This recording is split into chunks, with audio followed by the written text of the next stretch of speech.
Human rights provide the framework within which bioethics is dealt with at UNESCO.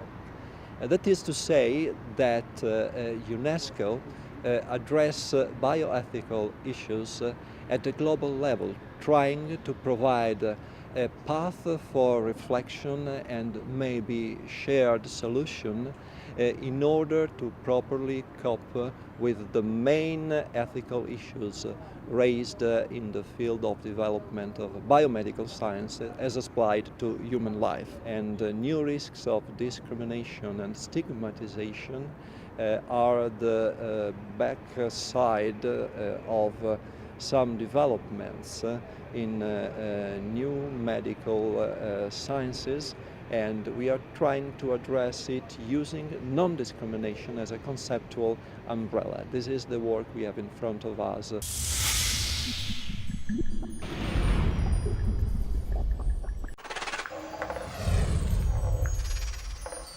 The new risks for discrimination and stigmatization in the field of biobanks concern mainly vulnerable populations. They're very popular for this type of research.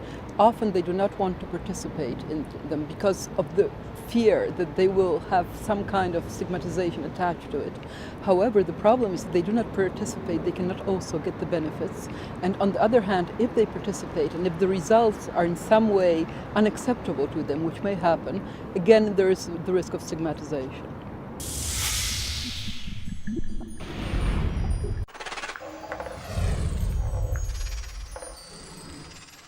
The field of neuroscience is perhaps the fastest growing science field right now. There are many more scientific papers than there were just a few years ago. Every year there are 40,000 people who attend the Society for Neuroscience meetings every year. There's a lot of funding for neuroscience, particularly in the US. There are new ways of looking inside the brain, even without opening up the skull. There are new ways to stimulate the brain using drugs or devices. What we're learning, I think, is how what's going on in the brain correlates with what's going on in our minds. And we're beginning to understand how the mind and the brain are not really separate. To see how your brain is functioning, we might be able to modify its function. But it'd be ethical to do that. Who gets to decide who does what to my brain and how? Even though there might be good social reasons to do that. Does society, does the state, do physicians have the authority, the moral authority to do those kinds of interventions? Do they need my permission? Maybe I won't give it. So these are real dilemmas. The neuroscience is presenting some really new questions, even though it's also giving us new ways to understand who we are and what our minds are.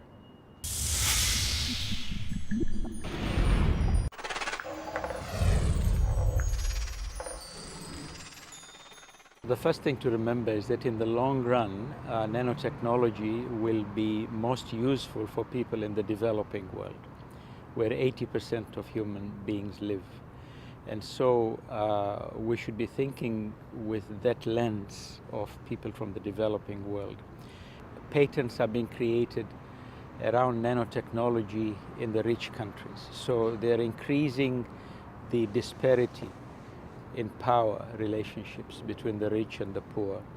And in the long run, that's not good for either side, but certainly not good for the poor countries. So there is the possibility in the future of more power accruing to the rich countries and less to the poor. That's one aspect.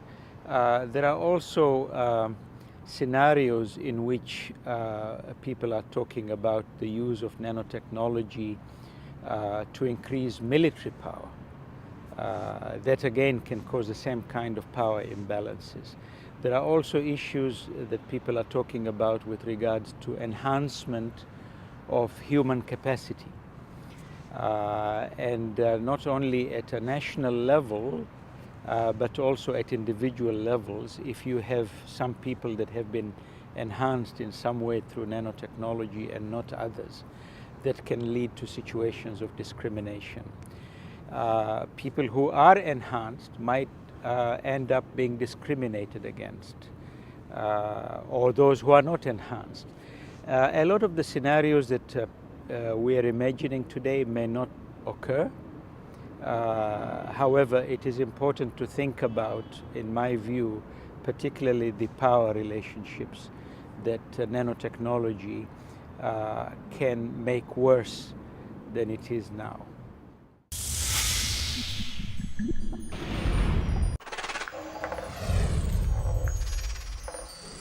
Most of the organ donors who are in the in organ trafficking, they are young people, and there is a fear of stigmatization, and that's why they are not keen to go for medical follow-up, and that's why they are in a serious health risk if they do not go for medical follow-up. And in terms of discrimination, our concern is about the recipients of the organs. Whether there is a fair organ allocation, or some people in the society can get access to the organs but some cannot, in which is a discrimination.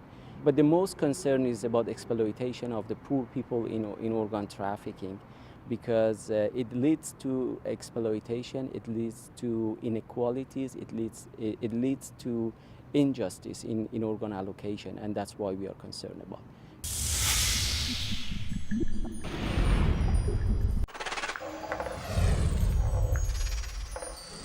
El tema de la discriminación y la estigmatización es uno de los temas más delicados de la bioética, porque tiene relación con muchos otros temas y con otros artículos de la Declaración Universal sobre Bioética y Derechos Humanos que la UNESCO promulgó en 2005.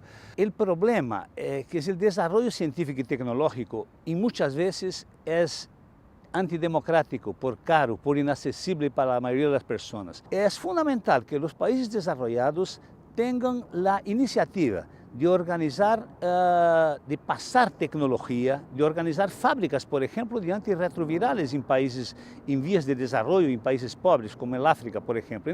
Entonces, el tema del estigma y el tema de la discriminación son temas conjuntos.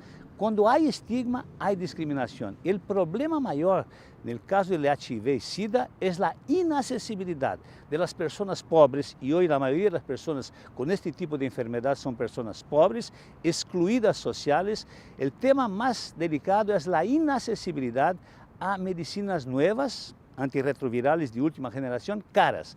Entonces es fundamental que el mundo moderno y que una declaración de la UNESCO sea la más democrática posible, en el sentido de que estos esvilupos, estos desarrollos, estos alcances nuevos del desarrollo científico y tecnológico lleguen a todas las personas del mundo, principalmente las personas pobres.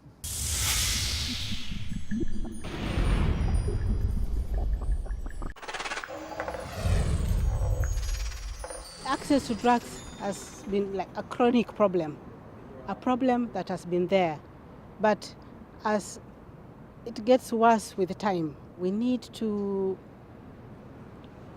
mobilize everybody, like have a mechanism whereby we can have funding so that more research and development can be done, more drugs can be available, more patients can have access, because these patients live in so much poverty and they are stigmatized by their conditions.